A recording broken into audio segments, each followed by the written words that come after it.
कामचोर देवरानी। एक बार की बात है, सुषमा अपने पूरे परिवार के साथ खुशी खुशी मोहन नगर में रहती थी। उसकी दो बहुएं थी, पल्लवी और शिवानी।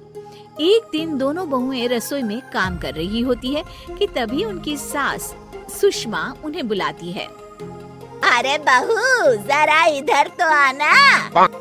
शिवानी, जरा जाकर देखना सासू माँ क्या कह रही हैं। दीदी आप ही देख लो ना जाकर, आपको भी तो सुनाई दे रहा है। अरे मैं आटा गूंद रही हूँ ना, तुम चली जाओ। हाँ तो मैं भी तो सब्जी काट रही हूँ ना दीदी। अरे बहू जल्दी आओ। ओह, ये तो जाएगी नहीं। मैं ही जाकर देखती हूँ कि क्या करना है। पल्लवी सुषमा के कमरे में जाती है। जी मम्मी जी, क्या हुआ? शाम को घर पर कुछ मेहमान आने वाले हैं, तो तुम अच्छा सा खाना बना लेना बहू।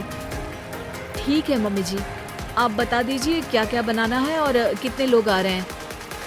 सुनील की मौसी जी और उनका पूरा परिवार आ रहा है। कुल मिलाकर 3 लोग और हमें मिलाकर हुए 9 लोग। तो अभी से ही तैयारी करना शुरू कर दो। और हाँ, घर की सफाई भी कर देना, हाँ अच्छे से। जी मम्मी जी, सब काम हो जाएगा, आप चिंता मत कीजिए। पल्लवी शिवानी को घर में मेहमान आने वाले हैं इसके बारे में बताती है। क्या 9 लोगों का खाना बनाना होगा, घर की सफाई करनी है? बाप रे, सासू माँ ने तो हमें घर की नौकरानी ही समझ कर रखा है।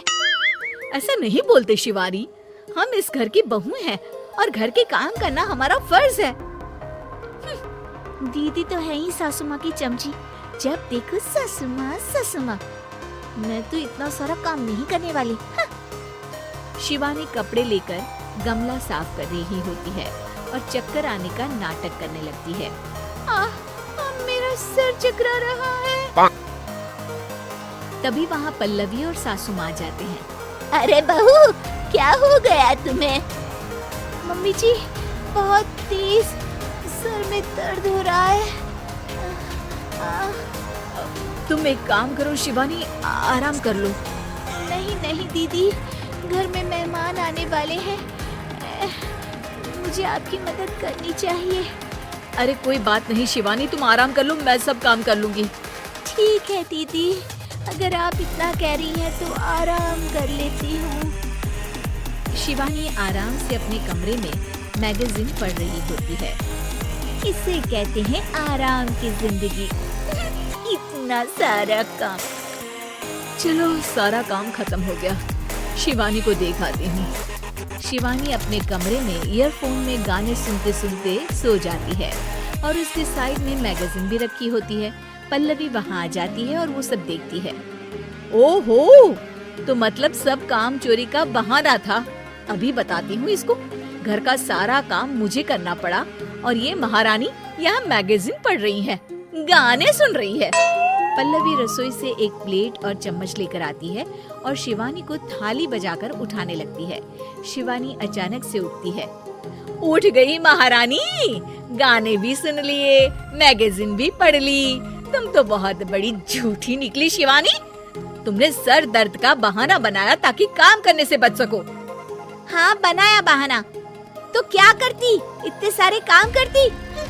मुझे कोई शौक नहीं है चापलूसी का। क्या चापलूसी? तुम्हें लगता है कि मैं सारे काम चापलूसी के लिए कर रही हूँ? और नहीं तो क्या। तभी वहाँ सासू माँ आ जाती हैं। अरे बहू, वो लोग बस आने ही वाले हैं, तुम तैयारियां कर लो। जी सासू माँ, मुझे तो मैं बाद में देखती हूँ। सब खाना खाने बैठते हैं और खाना शुरू करते हैं। तभी सुनील की मौसी बोलती है। वाह भाई वाह, खाना तो बहुत ही अच्छा बना है सुषमा जी, एक एक चीज में क्या स्वाद है। ये सुनकर शिवानी मुंह बना लेती है।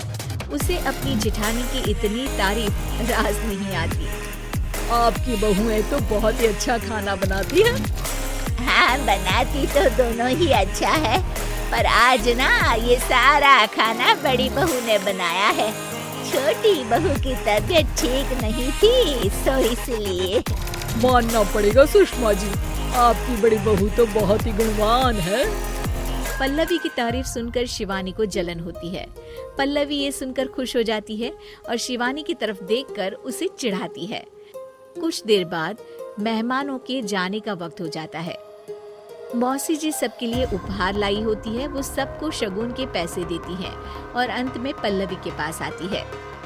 तुम्हारे लिए शगुन का लिफाफा तो है ही, पर बहू तुम्हें एक और उपहार भी मिलेगा, इतना अच्छा खाना बनाने के लिए। मौसी अपने सोने के कंगन निकालकर पल्लवी को पहना देती है। ये लो, ये मेरे मनपसंद कंगन है, अब से ये तुम्हारे हुए। धन्यवाद मौसी जी। ये देखकर शिवानी तो पूरी तरह से जल जाती है और गुस्से से रसोई में चली जाती है। तभी वहाँ पल्लवी आ जाती है और उसे अपने कंगन दिखाने लगती है।